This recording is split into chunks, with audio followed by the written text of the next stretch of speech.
In the Habit of Skillful Thinking, written by Arthur Costa, presented by Meredith Westbrook and Stephen Westbrook. Lord Kelvin, a 19th century physicist and astronomer, once said, "If you cannot measure it, if you cannot express it in numbers, your knowledge is of a very meager and unsatisfactory kind." This view has led to operating procedures such as tracking students according to high and low aptitude, the bell curve, drill and practice, competition, frequent testing, using IQ scores as a basis for ability grouping, etc. Costa rejects this. He sees ability as a set of skills and habits that continuously expand through one's efforts. We have come to believe that intelligence can be learned, nurtured, and grown. As American schools break out of the aptitude-centered traditional mentality, they make it possible for learners to acquire the kinds of mental habits needed for productive and fulfilling lives. This new definition of intelligence is as attentive to robust habits of mind as it is to the specifics of knowledge structures, thinking skills, and solving challenging problems.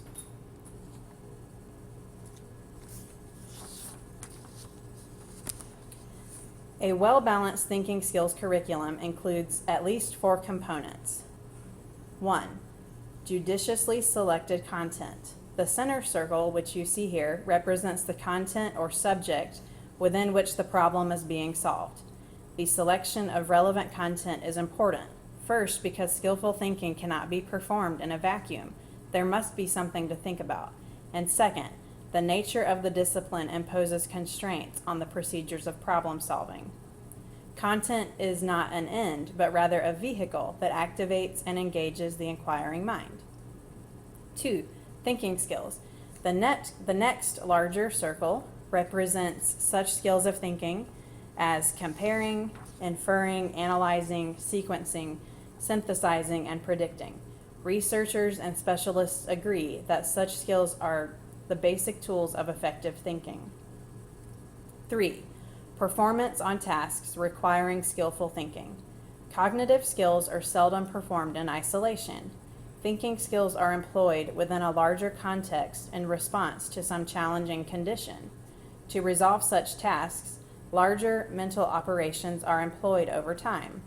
The skills are combined and organized into strategies that we refer to as problem solving, decision making, creativity, or knowledge generation. 4. Habits of mind. Even though people may possess the skills and operational capacities, they must also be alert to opportunities to apply them. A habit of mind includes valuing, having the inclination, being alert, being capable, and making a commitment. While there is not a finite number of habits of mind, a list of 16 has been synthesized by Costa.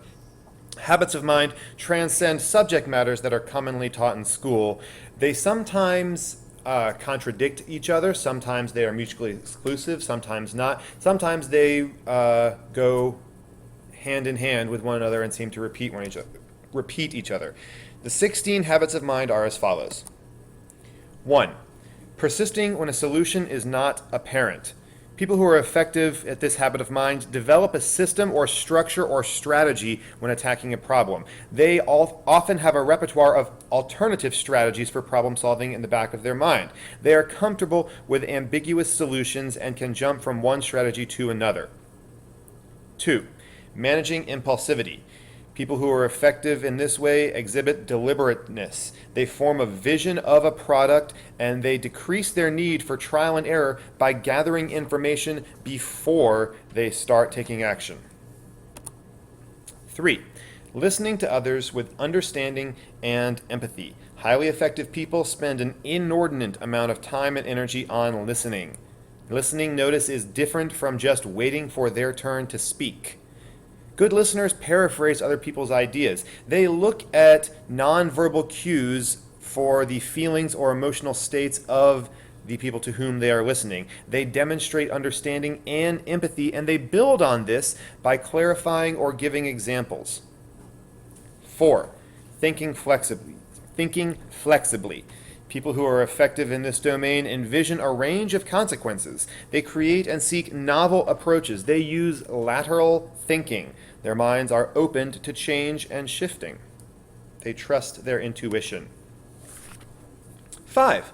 Metacognition, or thinking about thinking. People who are effective at this reflect back and evaluate on their plans upon their completion. They make temporal and comparative judgments. They assess their readiness for things. They mentally rehearse prior to the performance of a task, and upon such said task's completion, they evaluate its efficacy. 6. Striving for accuracy and precision. These are the craftsmen, the people who look for perfection, flawlessness, mastery. They look for the economy of energy to produce exceptional results. They check over their products. You ever have a student who turns in sloppy, unproofread work? That's not these guys. These are the ones who proofread everything. 7.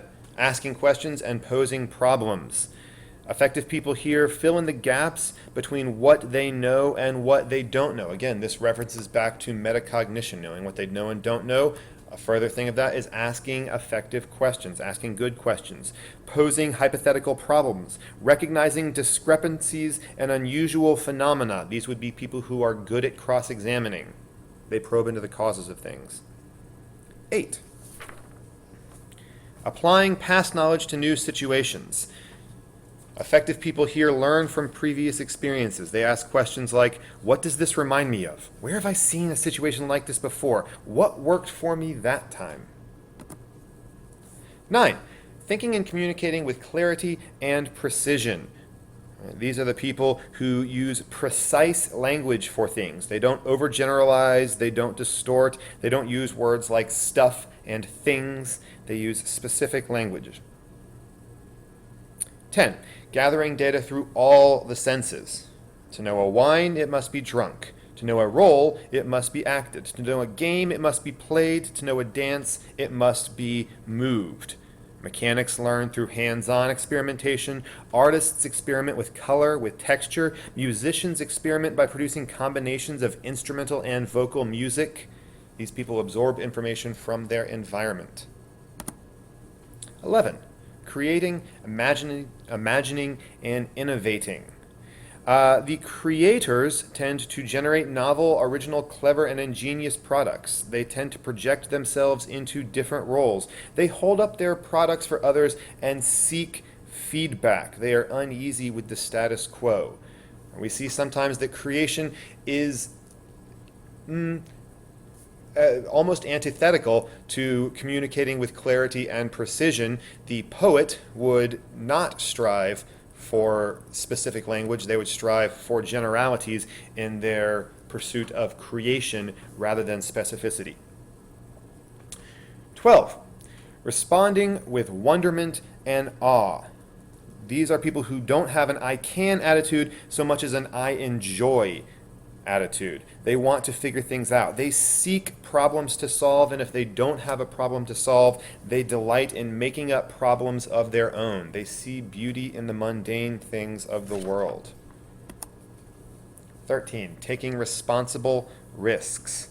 Effective people here accept confusion and uncertainty and the higher risks of failure as part of the normal process.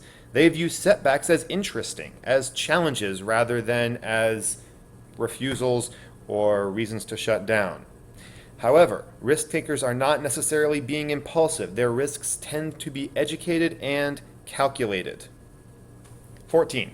Finding humor. A unique attribute of human beings is our sense of humor. Effects of laughter on psychological functions include a drop of pulse rate, secretion of endorphins, increased oxygen in the blood, and it's fun. Effective people who see humor engage in the mystery of this. They have the ability to see situations and scenarios from an original and often interesting vantage point. They thrive on finding incongruities in things and perceiving the absurdities of the world and engaging in satire, the exaggeration of the absurdity of the world so that all can see it. People who find humor not only laugh at the situations they're in, but they often laugh at themselves as well. Thinking interdependently.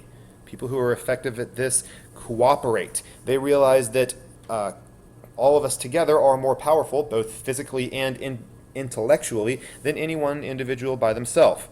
They realize that no person has all access to all the data needed to make critical decisions. Therefore, effective people at thinking interdependently seek consensus. They seek group leadership. They know how to support group efforts, often at the expense of their own ideas. And 16, remaining open to continuous learning. These are people who are always striving to better themselves, to improve. They do not dogmatically defend their preconceived ideas and ideals. In conclusion, while many have thought of the trait of giftedness as something that you either have or you don't, Costa suggests instead that we examine those learnable, teachable patterns of behaviors that describe intelligent action, which, when practiced over time, can become habitual. Children develop cognitive strategies and effort-based beliefs about their intelligence when they are continually pressed to raise questions and to accept challenges, to find solutions that are not immediately apparent, and to explain concepts, justify their reasoning, and seek information. The goal of education, therefore, should be to liberate and develop these habits of mind and the skills associated with them. When we hold children accountable for intelligent behavior, they take it as a signal that we think they are smart, and they come to accept this as judgment. As Aristotle said, "We are what we repeatedly do. Excellence, then, is not an act, but a habit." As a bonus aside question, discuss how Screencast-O-Matic, although it is a great tool, sounds so much like a 1970s Saturday Night Live product. There's humor for you.